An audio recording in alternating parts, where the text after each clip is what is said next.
ये देखो बेटा, हम बात कर रहे थे इम्यूनिटी की। इम्यूनिटी में सबसे पहला काम पता क्या होता है? आइडेंटिफिकेशन होती है। किस चीज़ की आइडेंटिफिकेशन होती है? सेल्फ की और नॉन सेल्फ की। सेल्फ का मतलब होता है अपना, और नॉन सेल्फ का मतलब होता है फॉरेन, यानी ऐसा पार्टिकल जो अपनी बॉडी का हिस्सा नहीं है, उसको बोलते हैं फॉरेन पार्टिकल। तो सेल्फ और नॉन सेल्फ के लिए जो है बेटा उसके आइडेंटिफिकेशन, क्योंकि इम्यूनिटी जो है ना, वो इम्यूनिटी जो है ना, ये अगेंस्ट नॉन सेल्फ होती है, सेल्फ के खिलाफ इम्यूनिटी नहीं होती। ठीक है ना। नंबर 2, दूसरा जो काम, जब ये पहचान हो जाती है कि फॉरेन है या नहीं है, फर्ज कर लो फॉरेन पार्टिकल है कोई बैक्टीरिया, ठीक है ना, बैक्टीरिया या वायरस, ये फॉरेन होता है। बैक्टीरिया और वायरस और कोई भी जर्म वगैरह जो हो सकता है वो फॉरेन होता है। तो इसकी बिहाफ के ऊपर जो है बेटा सेल्फ और नॉन सेल्फ में आइडेंटिफिकेशन होता है। फिर क्या होता है? Mobilisation of body, mobilisation of body immune cells, कि जो इम्यून सेल्स होते हैं ना, उनकी मोबिलाइजेशन होती है। और आप जानते हो ये कौन से सेल हैं? बी लिम्फोसाइट्स और टी लिम्फोसाइट्स होते हैं। ये बेटे मोबिलाइज होंगे, ठीक है ना, ये मोबिलाइज्ड होते हैं, इनकी एक्टिवेशन स्टार्ट हो जाएगी। फिर जब ये मोबिलाइज हो जाएंगे, मोबिलाइज का मतलब है कि ये एक्टिवेशन इनकी होगी। ठीक हो गया, एक्टिवेशन।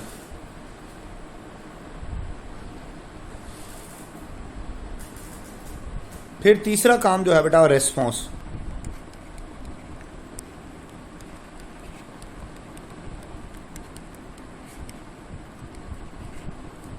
फॉरेन पार्टिकल्स के रेस्पॉन्स आएगा। रेस्पॉन्स यूजली फॉरेन पार्टिकल का क्या होता है? किलिंग होती है इनकी।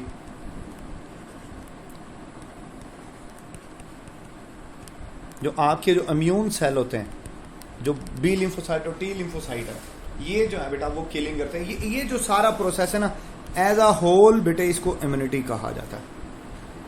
सारे बैक्टीरिया के खिलाफ तो इम्यूनिटी नहीं होती बेटा। इन जनरल बोला ना मैंने,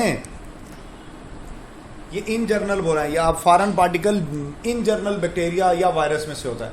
मैंने ये तो नहीं कहा कि ऑल बैक्टीरिया, मैंने तो जस्ट फॉर एग्जांपल बैक्टीरिया लिखा ना, क्योंकि बहुत सारे बैक्टीरिया के खिलाफ होती है। ये बिल्कुल आपकी बात ठीक है कि चंद एक बैक्टीरिया के खिलाफ होती है, बट होती तो है ना। चले अब आगे की बातें करते हैं। अब ये जो इम्यून सिस्टम होता है ना, बेसिकली ये जो टेबल है ना, ये बड़ा इंपॉर्टेंट है, बड़ा इंपॉर्टेंट है इम्यूनिटी का कॉन्सेप्ट को अंडरस्टैंड करने के लिए। इम्यूनिटी का जो कॉन्सेप्ट है ना, इसके अंदर बहुत अच्छा डिस्क्राइब है। देखो बेटा, हमारी बॉडी, हमारा इम्यून सिस्टम हमें कैसे प्रोटेक्ट करता है, हमारा इम्यून सिस्टम हमें कैसे प्रोटेक्ट करता है, उसकी प्रोटेक्शन के 3 स्टेजेस होते हैं, जो कि 3 लाइन ऑफ डिफेंस के अंदर पाए जाते हैं। First line of defence, second line of defence and third line of defence. ठीक है ना।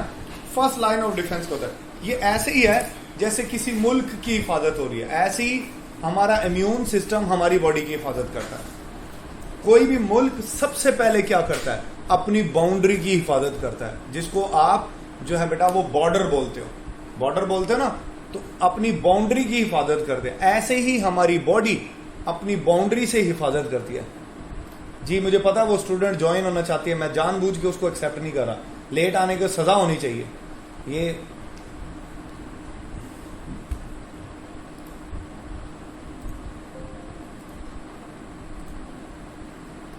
ये लो कर लिया। अच्छा, तो बेटे मैं बता रहा था कि जैसे एक कंट्री की हिफाजत की जाती है, और एक कंट्री, एक मुल्क अपनी हिफाजत के लिए सबसे पहले अपनी हिफाजत करता है अपने बॉर्डर पर, तो इसी तरह हमारी बॉडी भी हमारी हिफाजत करती है। हमारी बॉडी का इम्यून सिस्टम हमारी हिफाजत करता है सबसे पहले अपनी बाउंड्रीज पे। अब जानते हो कि हमारी बॉडी की जो बाउंड्री है, वो तो डेफिनेट सी बात है, वो है स्किन। यानी फर्स्ट लाइन ऑफ डिफेंस जो होता है ना, फर्स्ट लाइन ऑफ डिफेंस, ये बेटे स्टार्ट हो जाता है ये है first line of defence. First line of defence के अंदर सबसे पहली चीज आती है स्किन। स्किन जो होती है ना, ये एक्ट करती है एज अ बैरियर। बैरियर का मतलब है ये रुकावट पैदा करती है, ठीक है ना। ये स्किन जो है बाहर से जर्म्स को बॉडी में आने नहीं देती। जैसे हम बाड़ लगा देते हैं ना, बाड़ लगा देते हैं बॉर्डर के ऊपर, तो इसी तरह ये स्किन रोक के रखती है, जर्म्स को अंदर नहीं आने देगी। ये हो गया। नंबर 2, हमारी स्किन के ऊपर म्यूकस मेम्ब्रेन होती है, ठीक है ना। ये म्यूकस मेम्ब्रेन सक्रीशंस पैदा करती है। आपको पता ना, हमारी जिल्द पे लिपिड्स यानी चिकनाई पैदा होती है, जिसको आप सीबम बोलते हो, होती है ना, सीबम प्रोड्यूस होती है। ये सीबम जर्म्स को किल करती है। अच्छा, ये ना नॉन स्पेसिफिक होती है। नॉन स्पेसिफिक का मतलब क्या होता है कि हर तरह का जर्म्स को ये एक ही तरह के तरीके से रिस्पॉन्ड करेगी। मतलब सबको मारने का तरीका एक जैसा ही है, सबके लिए रुकावट एक सी है। ये नहीं है कि बैक्टीरिया के लिए और है, वायरस के लिए और है, जो है ना बेटा, मतलब कंपाइलोबैक्टर के लिए और है, ठीक है ना, साल्मोनीला के लिए, ये बैक्टीरिया के नाम है ना, साल्मोनीला के लिए और है, ऐसा नहीं है, ठीक है ना, ऐसा नहीं है। देखो बेटा, ये जितने भी फैट्स होते हैं ना, दे आर बेसिकली, जब वो फैट बनते हैं ना तो वो न्यूट्रल हो जाते हैं, ठीक है ना। ये या तो फैटी एसिड्स, इनके जो इंडिविजुअल फ्रेगमेंट है ना वो तो एसिडिक होते हैं, लेकिन जब ये कॉम्प्लेक्स फैट में बदलती है तो ये न्यूट्रल हो जाती है। तो एसिडिक और बेसिक की नहीं होती फिर ये। अच्छा, मैं बता रहा था कि ये नॉन स्पेसिफिक होते हैं, मतलब ये हर तरह के बैक्टीरिया को एक ही तरह से रिस्पॉन्ड करते हैं, ठीक है ना। हर तरह के बैक्टीरिया को, बैक्टीरिया मतलब जर्म को एक ही तरह से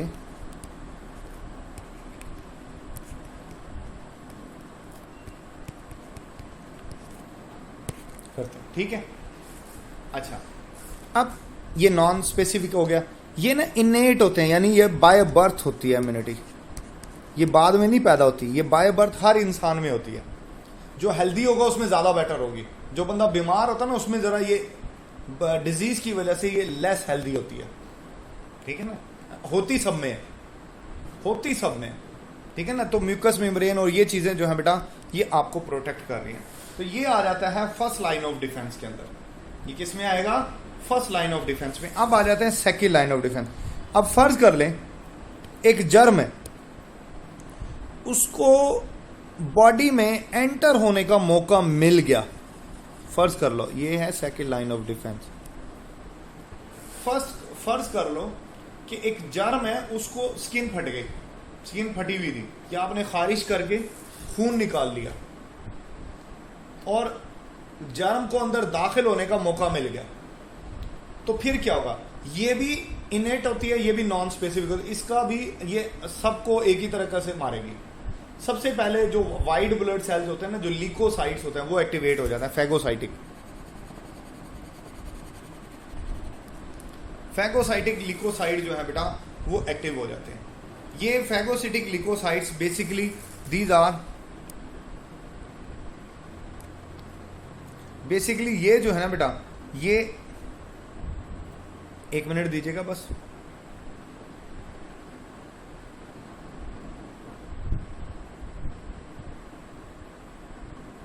बस एक मिनट।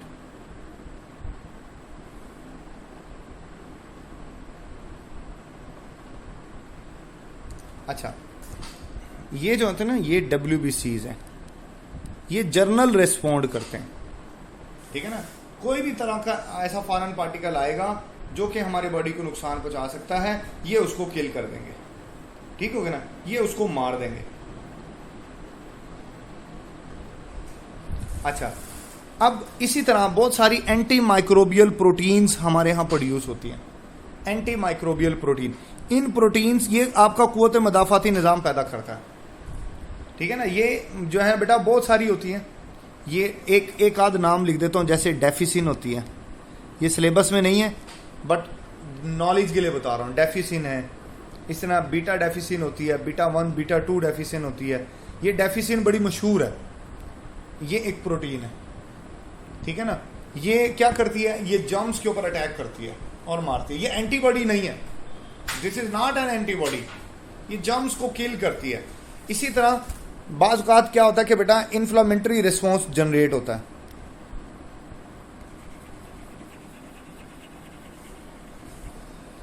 देखें जिस जगह पर, अच्छा ये जो है ना, ये नुकसान जरूर पहुंचाते हैं, ऐसा नहीं है कि नुकसान नहीं पहुंचाएंगे। मतलब जब जर्म एंटर होएगा तो बॉडी में कुछ ना कुछ अल्टरेशन होती है, क्योंकि जब तक वो एंटर नहीं हुआ था ना तब तक तो कोई अल्टरेशन, आप देखें इन्फ्लामेशन हो जाती है इससे, और ठीक इसी तरीके से इसका फीवर हो जाता है।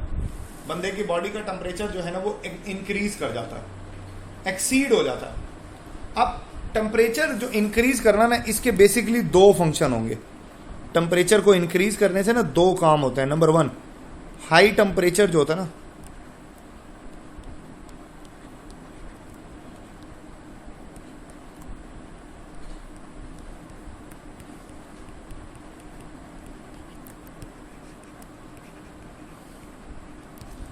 जर्म्स के मरने का सबब बनेंगे,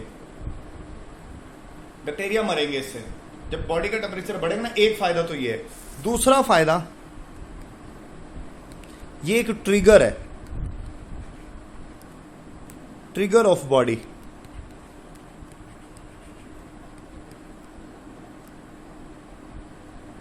ये बॉडी का एक ट्रिगर है। क्यों ट्रिगर है? कि बॉडी को बता रहा है, आपको बता रहा है कि भाई क्या करो कि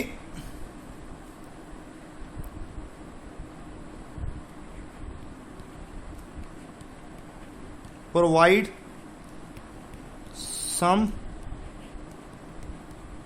एक्सटर्नल हेल्प, कि बॉडी में जर्म्स का लेवल जो है वो बहुत ज्यादा बढ़ चुका है। जी हाँ, बिल्कुल, पायरेक्सिया।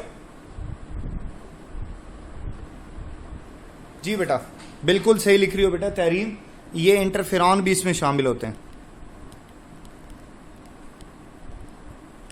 इंटरफेरॉन्स भी इसमें शामिल होते हैं, ठीक है ना। ये भी कुव्वत मदाद